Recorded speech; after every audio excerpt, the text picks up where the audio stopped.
वायु एवं महाकुंभ, एक जादुई सांस्कृतिक यात्रा। देखिए, महाकुंभ के लिए हमें सारी तैयारी अभी से शुरू कर देनी चाहिए। हाँ, प्रयागराज में भव्य और दिव्य विशाल आयोजन होगा। करोड़ों श्रद्धालु आएंगे, हम सब भी जरूर जाएंगे। महाकुंभ? ये महाकुंभ क्या होता है भाई? पता नहीं, लेकिन बहुत बड़ी बात लग रही है। मुझे भी जानना है, लेकिन हमें महाकुंभ के बारे में कौन बताएगा? मुझे पता है कि हमारी मदद कौन कर सकता है। चलो वायु को बुलाते हैं। वायु। वायु।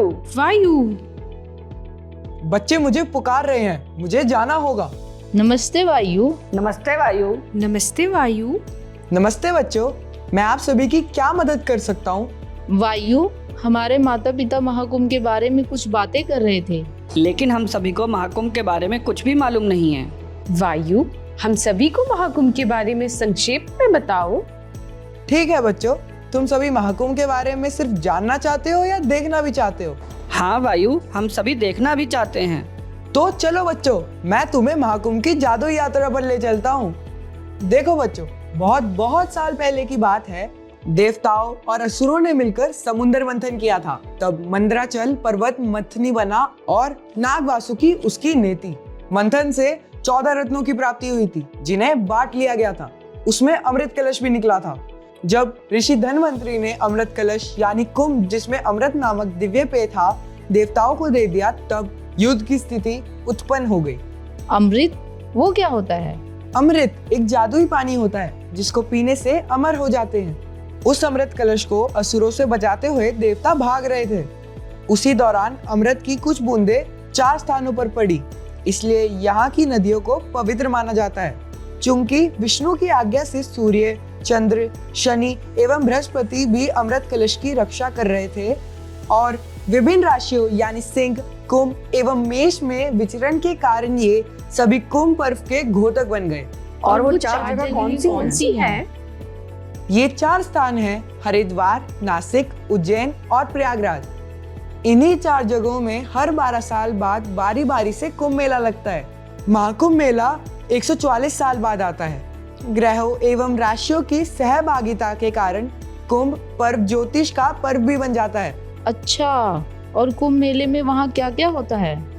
वहाँ लाखों करोड़ों श्रद्धालु आते हैं और 3 पवित्र नदियों गंगा, यमुना और पौराणिक सरस्वती के संगम में स्नान करते हैं। साधु संत अनुष्ठानों और प्रार्थनाओं में लीन होते हैं, भजन कीर्तन करते हैं। तो क्या 2025 में यही महाकुंभ मेला प्रयागराज में हो रहा है? हाँ बच्चों, ये मेला विश्व का सबसे बड़ा आध्यात्मिक मेला होगा। पूरी दुनिया से लोग आएंगे। महाकुंभ हजारों वर्ष पहले से चली आ रही हमारे देश की सांस्कृतिक आध्यात्मिक यात्रा का पुण्य और जीवंत प्रतीक है। ये एक ऐसा आयोजन है जहाँ हर बार धर्म, ज्ञान, भक्ति और कला का दिव्य समागम होता है। कुंभ मेला केवल एक धार्मिक समागम ही नहीं है, बल्कि एक जीवंत सांस्कृतिक महोत्सव भी है। कुंभ मेला दुनिया भर के पर्यटकों और शोधकर्ताओं के लिए आकर्षण का केंद्र है। विदेशी इसे इंसानी सभ्यता का चमत्कार मानते हैं।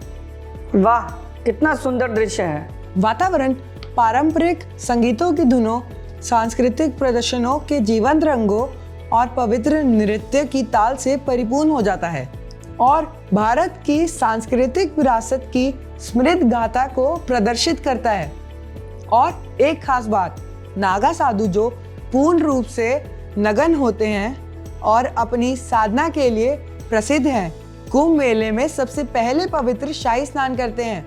महामंडलेश्वर महिला अखाड़ा, महिला नागा साधु, किन्नर अखाड़ा एवं साधु संतों के लिए विशेष प्रबंध किए जाते हैं। धर्म की रक्षा में इन अखाड़ों की विशेष भूमिका होती है। यह मेला कितने दिन का होगा? महाकुंभ की शुरुआत 13 जनवरी 2025 को पौष पूर्णिमा शाही स्नान से होगी। 26 फरवरी 2025 को महाशिवरात्रि के दिन आखिरी स्नान होगा। ये मेला 45 दिन का होगा। और इस बार का महाकुंभ बहुत खास है बच्चों, इसे हरित महाकुंभ भी कहा जा रहा है। हरित कुंभ? यह क्या होता है वायु? देखो बच्चों, ये एक विशेष अभियान है। इसका उद्देश्य है कि हम कुंभ को पर्यावरण के अनुकूल बनाएं। लेकिन वायु, हम क्या कर सकते हैं हरित कुंभ के लिए? बहुत अच्छा सवाल पूछा बच्चों। याद रखो, जहाँ जाए वहाँ की सफाई रखें, कचरा ना फैलाएं। वायु, इतने लोग आएंगे, उसके लिए सरकार ने क्या क्या व्यवस्था की है? बच्चों, सरकार ने इस बार बहुत बड़ी तैयारी की है। बच्चों, सरकार ने पूरे प्रयागराज को स्मार्ट सिटी बना दिया है। वाह, पूरे मेले में हजारों स्वच्छ शौचालय होंगे। हर जगह पीने का साफ पानी मिलेगा। बड़े बड़े टेंट सिटी बनाए गए हैं जहां लोग रह सकेंगे।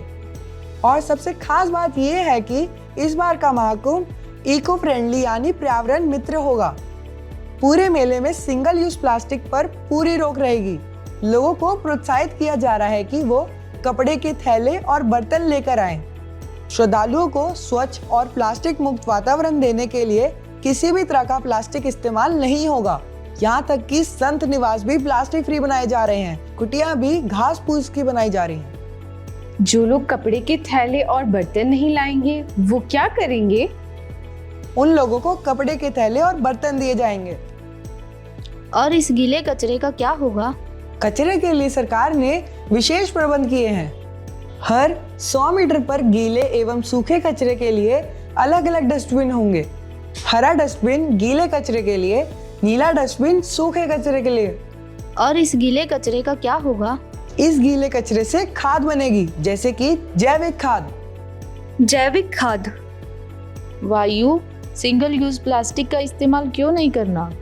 महाकुंभ में लाखों लोग आएंगे। अगर वह सिंगल यूज प्लास्टिक का उपयोग करेंगे तो बहुत कचरा इकट्ठा हो जाएगा, जो पर्यावरण के लिए खतरा है। जानवर और पक्षी इसे खाकर बीमार हो जाते हैं। प्लास्टिक कचरे के कारण मिट्टी की उर्वरता खराब हो जाती है। पानी में रहने वाले जीवों को भी खतरा है। वायु, ये तो बहुत खतरनाक है।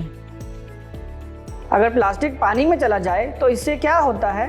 प्लास्टिक पानी में टूटकर माइक्रो प्लास्टिक बन जाता है।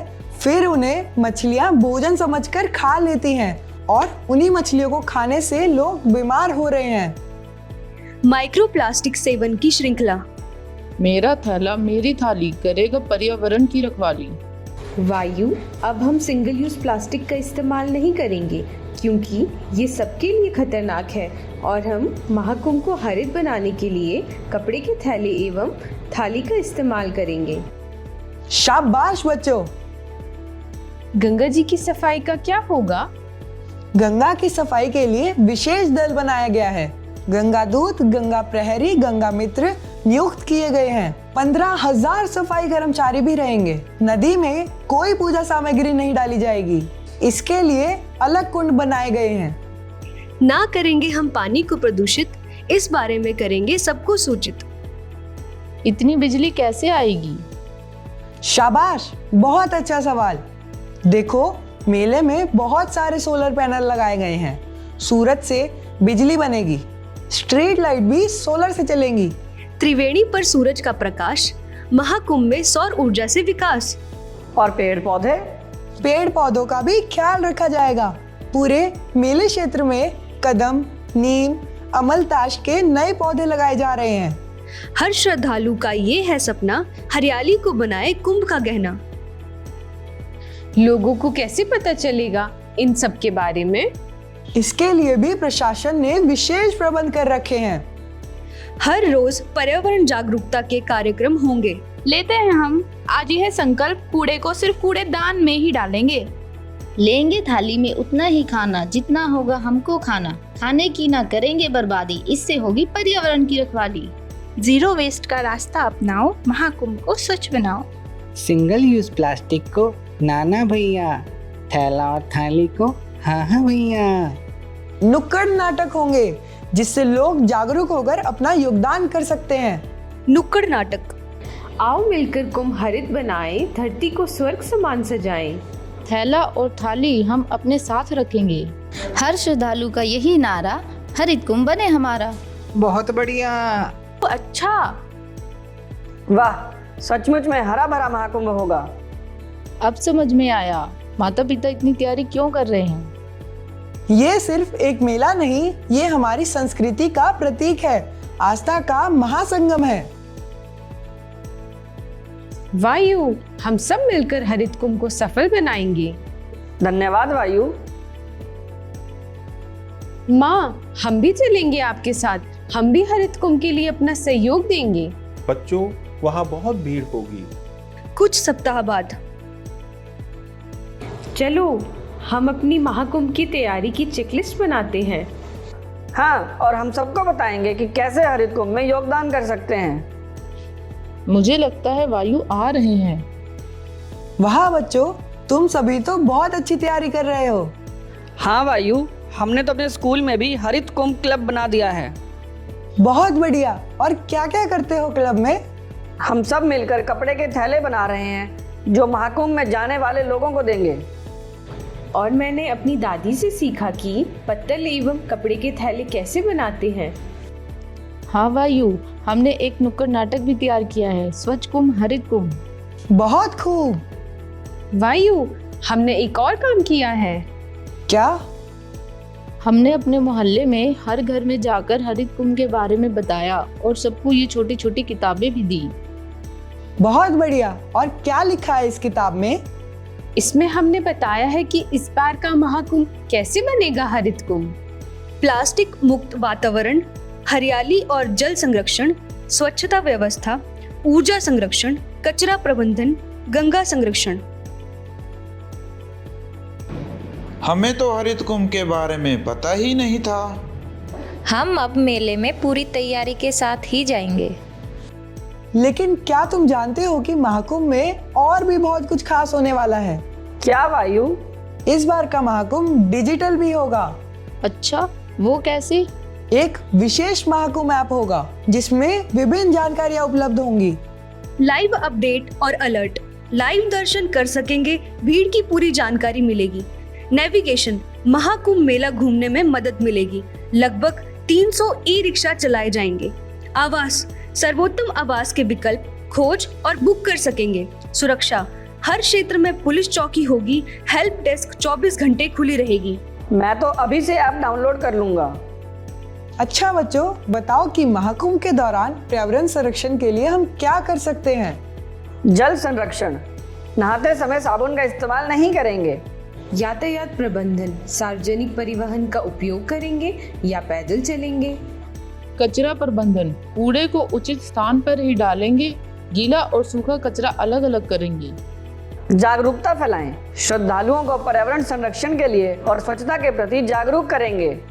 प्लास्टिक का उपयोग नहीं करेंगे, धातु की पानी की बोतलों का उपयोग करेंगे। वाह बच्चों, बहुत खूब। तुमने तो बहुत ही अच्छी बातें बताई। सुरक्षा नियम, मोबाइल ऐप डाउनलोड करें, पहचान पत्र और जरूरी दस्तावेज रखें, हल्का सामान और डॉक्टर द्वारा बताई गई दवाइयाँ रखें, आपातकालीन अस्पताल और भोजन सेवाओं की जानकारी रखें, अधिकृत स्नान घाटों का उपयोग करें, सीमा में रहे नदी में नहाते समय, साइन बोर्ड का पालन करें, वाहनों को निर्धारित स्थानों पर पार्क करें, लाउड स्पीकर के निर्देशों का पालन करें। पर वायु, भगदड़ में सुरक्षित कैसे रहें? ये सबको जानना जरूरी है। शांत रहें, घबराने से स्थिति बिगड़ती है, अफवाहें ना फैलाएं, सीना बचाएं, हाथों से सामने जगह बनाएं, अपने साथियों के साथ मिलने का एक स्थान पहले से तय कर लें, अगर बिछड़ जाएं तो वहीं मिले।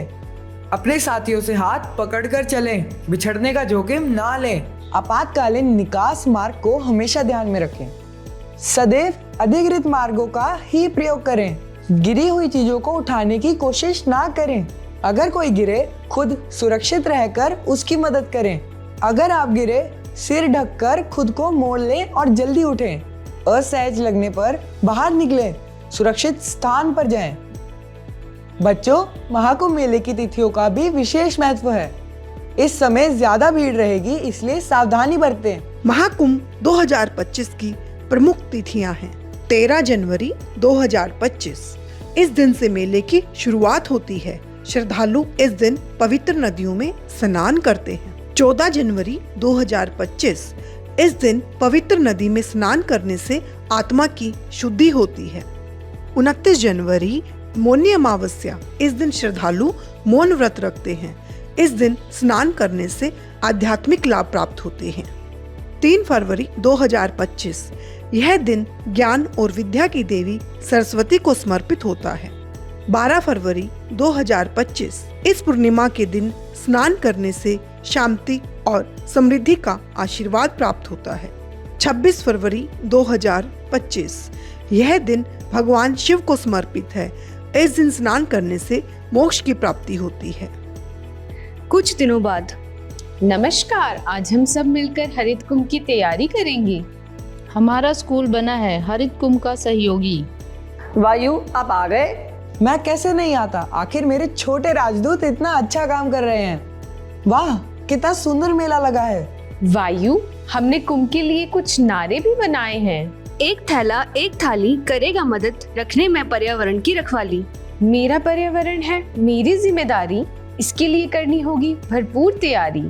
स्वच्छता का संदेश फैलाएं, डिजिटल कुंभ को हम अपनाएं, प्लास्टिक मुक्त धरती बनाएं, नई पीढ़ी को राह दिखाएं। जल है जीवन का आधार, कुंभ में करें इसका सम्मान। बहुत बढ़िया।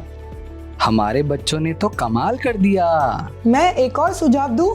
हाँ वायु, क्यों ना हम एक हरित कुंभ यात्रा निकालें, सारे शहर में घूमेंगे और लोगों को जागरूक करेंगे। हरित कुंभ यात्रा, हरित कुंभ बने हमारा। हम सबका यही नारा, हरित कुंभ बने हमारा। स्वच्छ कुंभ बने हमारा। भारत का गौरव बने, हरित कुंभ हमारा।